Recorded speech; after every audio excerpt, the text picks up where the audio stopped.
Négrophobie en islam, une construction médiévale et moderne.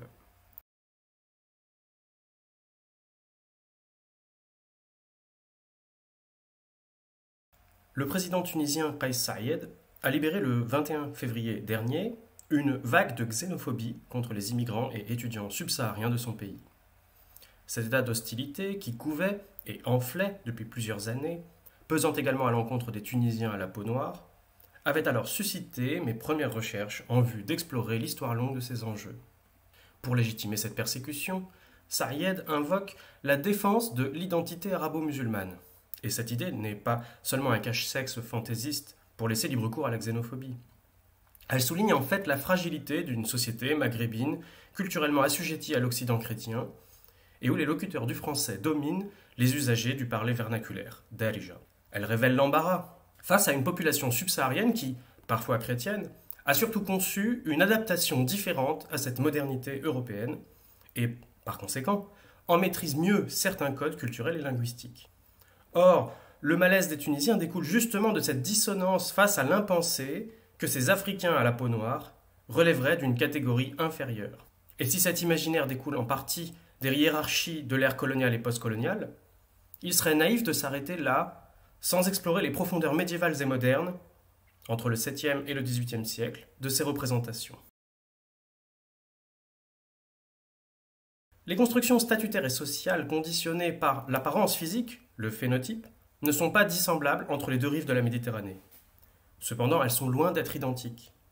D'une part, dès avant l'islamisation de l'espace subsaharien, à partir des 10e, 11e siècles, la fréquentation, voire l'interpénétration des peuples du califat et de l'espace sahélien avait été intense. Cela les distingue des mondes francs et romains, latins et byzantins, qui ne découvriront l'altérité de couleurs qu'à l'époque moderne, 15e, 16e siècle. D'autre part, l'association univoque entre peau noire et esclavage, qui découle de cette rencontre tardive des Européens avec la Guinée, n'a pas d'équivalent en islam. Les principaux arrivages de main-d'œuvre servile y furent longtemps slaves, d'où l'anglais slave et le français esclave, via le monde des Russes, vikings, et des Francs. Caucasiens ou turcs, via le Khanat, Khazar et l'émirat du Khorasan. Enfin, et surtout, contrairement aux droits romains, aux coutumes germaniques et à la condamnation chrétienne des procréations hors mariage, l'enfant de la femme esclave n'est en islam jamais l'esclave de son père. Non seulement en droit musulman, et probablement dès l'époque coranique, il est toujours le fils légitime de son père, et reçoit une part d'héritage égale à celle de tous ses demi-frères. En outre, la mère de l'enfant, el-Walad, est affranchie. Tout cela implique que, contrairement aux régimes esclavagistes européens du Nouveau Monde, le phénotype n'induit jamais d'inégalité socio-économique automatique entre musulmans. Malgré tout, il convient de décrire, dater et expliquer l'émergence bien réelle dans le monde islamique de mécanismes de catégorisation et de discrimination à l'encontre des hommes de couleur noire, Saouda, et notamment son association avec le statut d'esclave, Abd. En effet, ces distinctions de fait ont engendré des constantes anthropologiques lourdes qui, outre d'être infléchies ou renforcées à l'époque de la première mondialisation européenne, ont pu également influencer cette dernière en amont. Qu'il s'agisse de la légitimation post-biblique à l'encontre des fils de Cham, de la justification légale du polythéisme ontologique des Kafres, ou des ségrégations entre hommes libres selon la couleur, l'Europe hérite aussi des automatismes d'un régime médiéval auquel elle ne s'est que tardivement greffée. Il faut d'emblée souligner à quel point ces préjugés hérités des Occidentaux renforcent des confusions entre noirs, esclaves et africains, alors qu'elles sont souvent absentes des sources. Elles sont souvent produites par les historiens, ceux-là même qui devraient les dissocier, les contextualiser et les expliciter. En outre, les travaux critiques manquent, tant la question de la négrophobie en islam s'est polarisée entre islamophilie, tendant au surplomb colonial, et tentative réactionnaire de transférer ses propres turpitudes au bouc émissaire arabo-musulman habituel. Cela se perçoit dès le petit traité que Bernard Lewis, en 1971, a consacré aux préjugés raciaux de l'Irak du IXe siècle.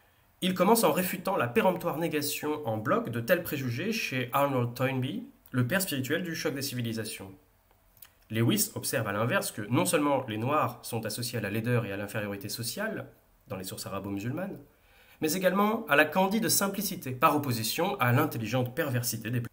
L'orientaliste semble avoir suscité la rédaction de 2 articles, l'un Daniel Pipes, collectant des anecdotes sur différents noirs pendant les 2 premiers siècles de l'Hégire, 7e, 8e siècle de notre ère. L'autre, Jair Bakarak, traitant de l'insaisissable rareté des attestations de soldats noirs Soudan pendant les 3 siècles suivants. Or, la méthode du premier consiste à empiler des mentions de noirs au début de l'islam, sans les quantifier ni les hiérarchiser, sans critique des sources. Cela se manifeste en particulier lorsqu'il considère que le surnom Al-Aswad, le noir, désigne un phénotype africain. Or, tandis que ce nom devient très tôt un prénom-isme, ce qui souligne l'absence de connotation raciste, cette idée ne serait jamais présumée du comte d'Angers, Foulque III le Noir, ni d'aucun de tous les Le Noirs de l'annuaire français. Plus significativement, Pipes confond systématiquement les Abyssiniens, Habasha, ressortissant d'un puissant État chrétien qui domine alors une partie de l'Arabie, et leurs produits d'exportation, les esclaves abyssiniens, donc une main-d'œuvre qui est importée de l'Éthiopie actuelle.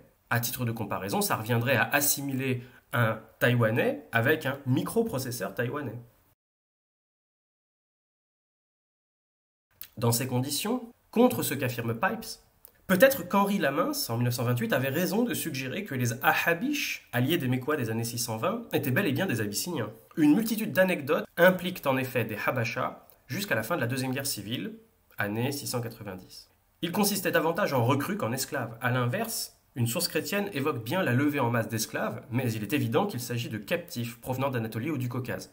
Rien n'assure que les blessantes punchlines poétiques qui ciblent certains de ces Habasha datent réellement de cette haute époque, mais plutôt du 9e siècle de notre ère. Les savants étaient alors passablement fascinés par cette présence des Noirs soudaines parmi les compagnons du prophète, notamment le millier de soldats dirigé par l'émir Ubada ibn Samit en Égypte. Ce dernier était alors érigé en parangon de la méritocratie islamique, les musulmans ayant rétorqué aux nobles romains qui méprisaient sa noirceur, Souad, qu'il était bel et bien le meilleur d'entre nous. Cependant, l'anecdote historique reflète bien l'association implicite entre noirceur et situation sociale inférieure. Cet état de fait du IXe siècle explique sans doute le passage de la mère du grand émir Amr ibn al-As, qui conquit l'Égypte, ou du glorieux compagnon du prophète et premier muezzin Bilal, du qualificatif ethnique d'abyssinien à celui d'esclave abyssinien, Abd Habashi. Dans ce contexte, la suite d'esclaves noirs propres aux familles nobles abbassides est rétroprojetée sur la période avant 750. Mieux, bon nombre de clients, les Mawali, dont l'origine arabe était contestée, tributaires laboureurs, affranchis, immigrants perses ou berbères, voire yéménites, furent à leur tour supposés noirs. L'orientaliste Lewis a en effet identifié le caractère tardif et forgé des assignations statutaires associant infériorité et couleur noire.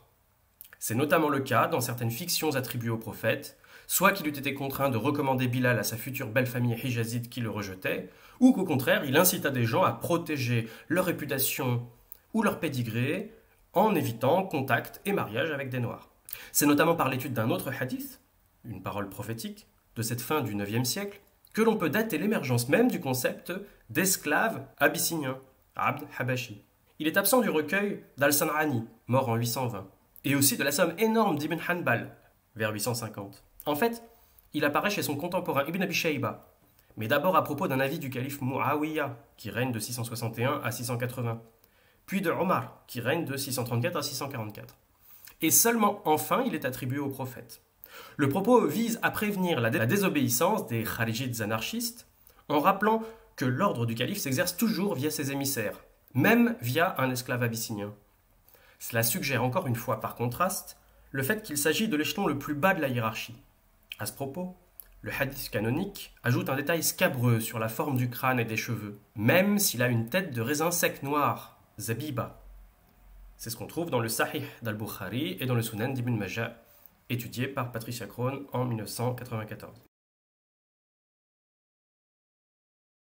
Castes inférieures noircies et africains servilisés s'entremêlent ainsi dans l'œuvre majeure d'Al-Jahiz, l'apologie des Noirs sur les Blancs, étudiée récemment par Farid Bouchiba. Ce faisant, au prétexte de la revaloriser, le plus célèbre et prolifique littérateur de son temps, qui était lui-même noir ou métis, participe à consacrer l'existence d'une catégorie humaine définie par sa couleur, les Noirs, soudaines. Ce regroupement confus de peuples divers autour du seul phénotype est unique dans l'ethnographie arabo-musulmane.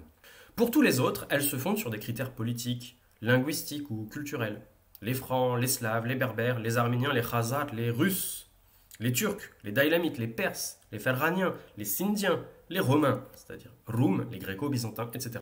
En revanche, le grand juriste exégète Al-Tabari, des années 880 à 920, rassemble les Nuba, les Nubiens, Fazan, donc les habitants du désert central, et les Arawa, qui sont, nous dit-il, tous des genres ajnas de noirs, Soudan. Et il les regroupe tous dans la catégorie raciale des noirs, Asawad. Ce pluriel atypique se retrouve chez un juriste égyptien d'une génération antérieure, Ibn Abd al-Hakam, qui précise, c'est-à-dire les Nubiens. Ici encore, il s'agit normalement des ressortissants du royaume nubien hellénisé de Makuri, qui s'étendait d'Assouan au sud de l'Égypte jusqu'à Méroé au centre du Soudan actuel. Cependant, on insiste sur le fait que leur tribut pour le califat consiste en un certain nombre modéré et symbolique de têtes d'esclaves. De fait, alors qu'en 824, une épitaphe comporte le gentilé Nisba al-Nubi, sans aucune connotation servile, à la fin du IXe siècle, il caractérise sans ambiguïté les esclaves noirs. Jahiz ajoute aux Abyssiniens et aux Nubiens une troisième catégorie, les Anges. Il a lui-même tendance à les déprécier spécifiquement. En effet, bien avant la construction de l'esclave abyssinien et de la catégorie des Assawad, les Anges sont voués, dès le début du 8e siècle, à la lie de l'humanité. Le terme est de signification obscure, peut-être originaire du sud-est asiatique. Il subsiste aujourd'hui dans le toponyme Zanzibar. Il désignait à l'époque abbasside une catégorie de travailleurs agricoles probablement importés de la côte est africaine, bien avant la formation du monde swahili, notamment pour drainer et mettre en culture les marais du Bas-Irak. Leur révolte et la fondation de leur émirat rebelle pendant les années 860 à 880 constitua alors une menace sérieuse à la survie du califat, assailli, par ailleurs, de toutes parts. Pour autant, le mépris qui les frappe est que les buffliers asiatiques, par exemple, les Zout et les Sayabija, ne partagent pas, est bien plus ancien. Ainsi, le poète Jarir, pour avilir un arabe chrétien, considère plus digne de prendre un zanj comme oncle maternel que quelqu'un de la tribu de son adversaire. Cette punchline du début du 8e siècle semble avoir été très diffusée dès le milieu du 8e siècle et avoir été d'emblée très convaincante. En effet, pendant la répression d'une révolte anti-abbasside à Mossoul en 751, une femme de la noblesse se serait plainte auprès de l'émir en charge du stationnement de 4000 soldats zanj. Est-ce que tu souhaites que des arabes musulmanes copulent avec des zanj? Et le gouverneur de décider immédiatement de les remplacer par des orientaux, des khorasaniens.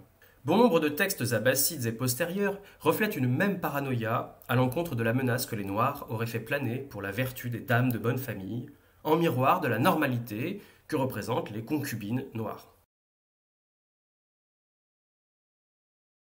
Le plus frappant est qu'à cette époque, l'armée abbasside tout entière est constituée de dizaines de milliers d'archers montés, de statut servile, les boys, roulam, plus tard appelés mamelouks, possédés. Ils sont achetés sur les marchés d'Asie centrale, tandis que les dynasties maghrébines s'équipent de leur côté de Slaves en provenance des mondes carolingiens et byzantins. Les officiers turcs gravissent les échelons et finissent dans les années 850-880 par se partager la réalité du pouvoir et les revenus de l'Empire, et à faire et défaire les califes. Et pourtant, il n'y a pratiquement aucun contingent de Noirs, Soudan, dans ces armées serviles. Et aucun de leurs officiers ne connaît une ascension comparable. Il y a bien en 824 1000 Noirs au sein de l'armée des Arlabides de Tunisie. Et certains chroniqueurs évoquent, avec comme sous-texte l'idée raciste d'un atavisme de couleur, le ralliement de troupes noires aux rebelles Zanj d'Irak. À cette époque, l'émir turc Ibn Touloun possède une garde privée noire, tout de noir vêtu. Or, cela n'invalide pas l'exclusion des Soudanes du mercenariat servile, mais reflète en réalité une autre spécialisation raciale abbasside, les gardes du corps noir. Enfin, en Tunisie vers 930, les seuls noirs connus sont voués au chantier naval. Pour autant, les décomptes des auteurs médiévaux tardifs, comme des chercheurs contemporains, de ces noirs par rapport aux soldats turcs, ferganiens, berbères et roums, toujours des catégories ethno-linguistiques donc, restent invérifiables. Bacharach a essayé de combler ce manque en imaginant la couleur noire de troupes que les sources ne spécifient pas comme telles, les Massafiyas de Bagdad au Xe siècle, les Rayhaniyas ou les Fatimides au XIe siècle, voire décrivent expressément comme blanches, comme les Masmoudas du Souss marocain. Ce sont souvent des sources isolées et tardives qui évoquent au Xe siècle le massacre d'une troupe noire par les cavaleries turques et roumes, puis accordent à Al-Irshid une armée de 3000 Roums, Soudan et Mouwellad, lorsque les deux dernières catégories, donc Soudan et Mouwellad, ne sont pas confondues. Quand les Fatimides déferlent depuis le Maghreb en 969, un missionnaire tadjik décrit la parade de leurs troupes d'occidentaux, maghrébins, francs, slaves, roums et berbères, des Koutama et des Masmoudas, détaille-t-il, et leur recrutement d'orientaux, donc des Machrékiens, turcs et berbères, des Daylamites des monts de la Caspienne, et enfin des Bédouins arabophones. Ils s'installent au Caire dans des quartiers Koutama, cyrénaïciens ou barkites, Roum, donc byzantins, daylamites. Mais il n'y a jamais eu de quartier noir. En bout de procession militaire, le témoin évoque des esclaves d'achat, dont il ne précise pas la couleur. Et enfin seulement des professeurs, ou stèdes, noirs et blancs. Au nom de ces suppositions, Bacharach a imaginé que les 50 000 hommes de la Kafouria étaient noirs, pour la seule raison que le vizir dont elle porte le nom, Kafur, était noir. Ce dernier est le plus éminent représentant de la seule catégorie des noirs ayant atteint les sommets politiques. Il s'agit des eunuques professeurs, ou stèdes. Les trois cas les plus marquants appartiennent à la courte période des années 940 à 1060 et se restreignent à la mer Rouge, étudiée par Tim Power. Kafur, maire du palais en Égypte, Baljawan, sous les Fatimides, et enfin Najah, qui fonde un puissant État indépendant au Yémen. Il s'agissait à la fois de personnes choisies pour leurs qualités intellectuelles, contrairement aux esclaves militaires non noirs, mais qui en revanche étaient physiquement dépourvues de la possibilité de fonder une dynastie. Le long règne du calife Al-Mustansir est même marqué par la régence de sa mère, esclave noire affranchie par l'enfantement, une Waled. Et il faut noter l'existence de troupes d'élite noires chargées de mater les révoltes des Kérotes puis des Bédouins, avant que cela ne provoque la coalition de ces derniers avec les Turcs et les Maghrébins, contre donc ces troupes théoriquement noires. Il s'agit alors d'une manifestation assez frappante de coalition de toutes les ethnies de mercenariat servile du califat contre la seule catégorie définie par son phénotype, les Noirs. Les relations transsahariennes se systématisent au cours des 10e, 11e siècles entre les États maghrébins et ceux de Tekrour, Rana, Jenne, Gao et Bornou en Afrique de l'Ouest. Alors que d'une part, les Slaves et les Turcs se convertissent rapidement et respectivement au christianisme et à l'islam, la demande d'esclaves devient massive du côté saharien et ne se limite plus aux concubines, eunuques et autres gardes du corps. Il s'agit désormais de mettre en eau et en culture tout l'espace des oasis, depuis le Noun marocain jusqu'au Fezzan libyen, en passant par le Tafilalt et le Touat. Ibn Battuta, au XIVe siècle, décrit les affres de cet apport de main-d'œuvre servile à Abid. Toutefois, il faut surtout s'intéresser ici à leurs descendants qui, bien que statutairement affranchis, restent inférieurs et dépendants. Prisonniers d'une catégorie de couleur, les Haratin, terme dérivé du berbère noir, Ahardan. Dans la vallée du Dra et au-delà dans les oasis sahariennes, leurs conditions les rapprochent des probables indigènes Drawa, possiblement descendants des Éthiopiens daratites des sources gréco-romaines. Le moment en est incertain, mais il est probable que ces derniers ont été assujettis au statut de tributaires des divers clans berbères ou arabes installés dans la région depuis le XVe siècle. C'est en tout cas la situation que découvre l'explorateur Charles de Foucault en 1883. Ces deux types de populations noires, Haratin et Drawa, du Sahara, pâtissent du même processus de racialisation qui induit jusqu'aujourd'hui un pesant interdit coutumier, pas toujours respecté, de ne pas prendre d'épouse Drawiya ou Hartaniya. Si ces catégories de couleurs n'affleurent pas dans les actes juridiques, en tout cas pas avant l'époque moderne au XVIIe siècle, elles s'articulent de manière inattendue avec le processus d'arabisation du Maghreb entre le XIe et le XIVe siècle. Ce dernier procède lui-même en partie du refus des immigrants arabo-bédouins qui, tout en épousant des femmes berbères dont les enfants sont donc arabophones, refusent de marier leurs filles à des hommes berbères.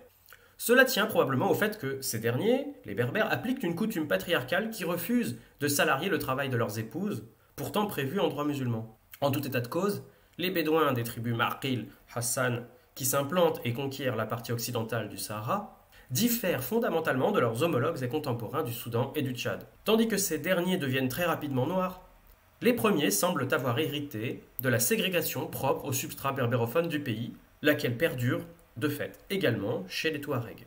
Paradoxalement, il est possible que la coutume aristocratique de l'escadron de garde noirs et du chambellan noir, voué à s'institutionnaliser sous les Alaouites, soit apporté en même temps par l'immigration constante d'élites arabophones venues de la mer Rouge.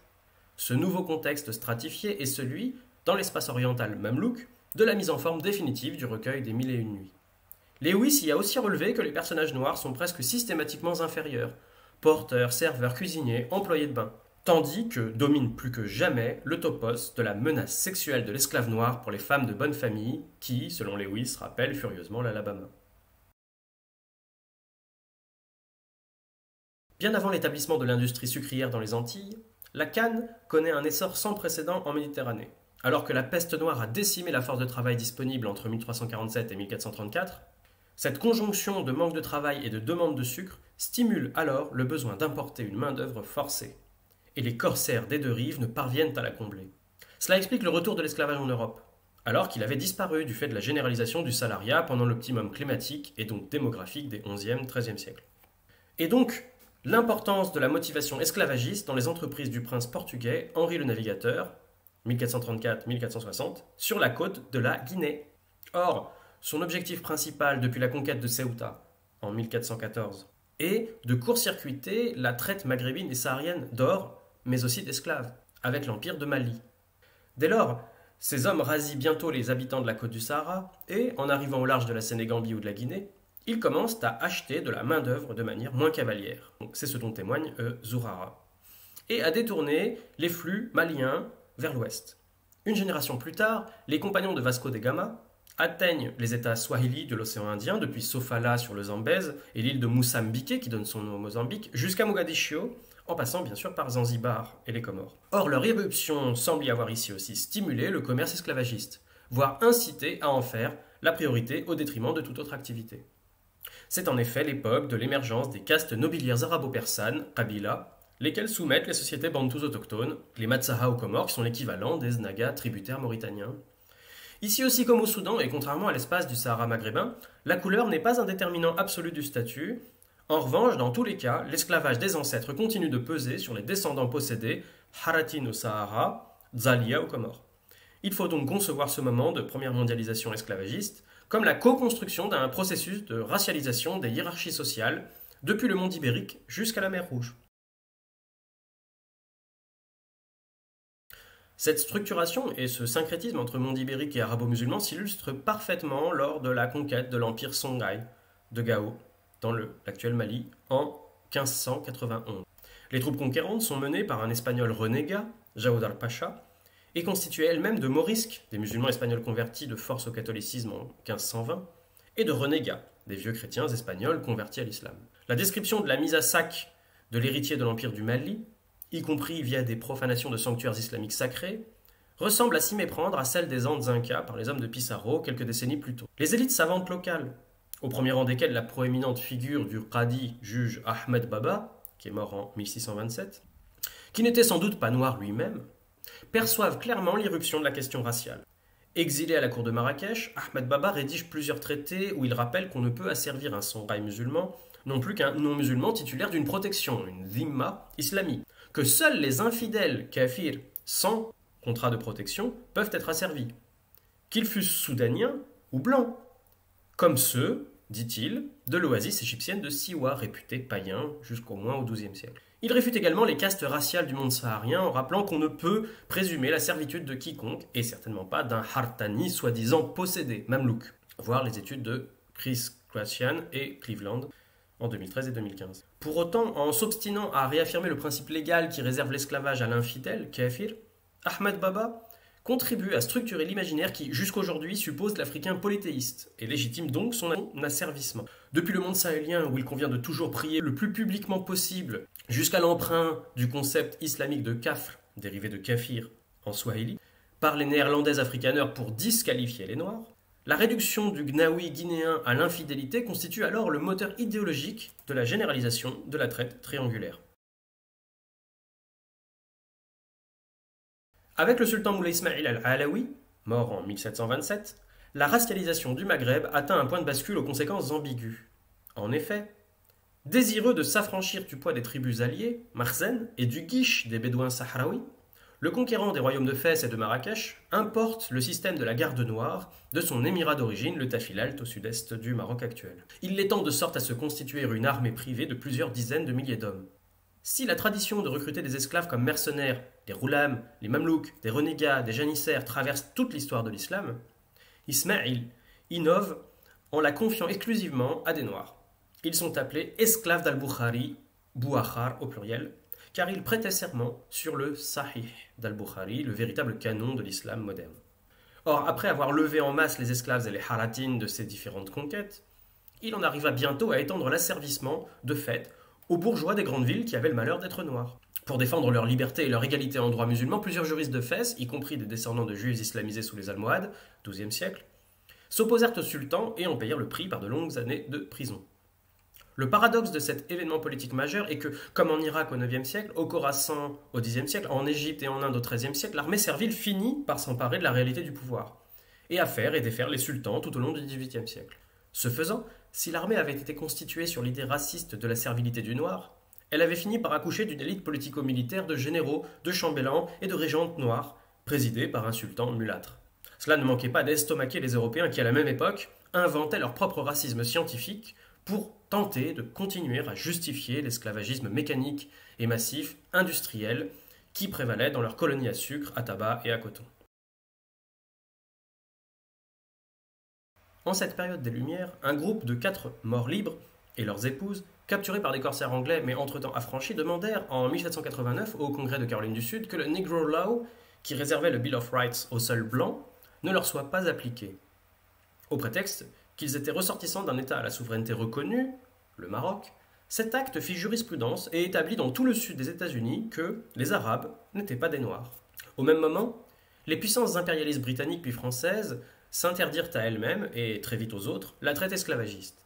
Un certain nombre de circuits marchands, de traite, répliquent alors en Afrique centrale et orientale les mécanismes de la persistante contrebande lusophone en Atlantique. La clandestinité semble avoir même amplifié et rendu d'autant plus dramatique et terrifiante cette activité qui conduisit à une vaste dépopulation des territoires compris entre le Tchad et l'Éthiopie. Dans l'ensemble du monde arabe post-ottoman et au-delà, il restait important d'acheter son portier bawab noir, coutume qui semble subsister d'ailleurs en Europe jusqu'à nos jours, et sa domestique noire. L'arrêt de la traite consécutive à la colonisation a détourné les trafiquants vers l'achat de petites bonnes dans les montagnes marocaines ou au contrat d'importation temporaire dans le monde ottoman. En parallèle, le souvenir du joug, des gardes serviles, a été associé, dans l'esprit des réformateurs, à un archaïsme du passé doublé d'une inversion sociale insupportable dont la modernité devait se libérer. Cela acheva de ramener l'ensemble des populations, dont le phénotype portait la marque de ce passé esclavagiste, à l'étape le plus bas des hiérarchies sociales.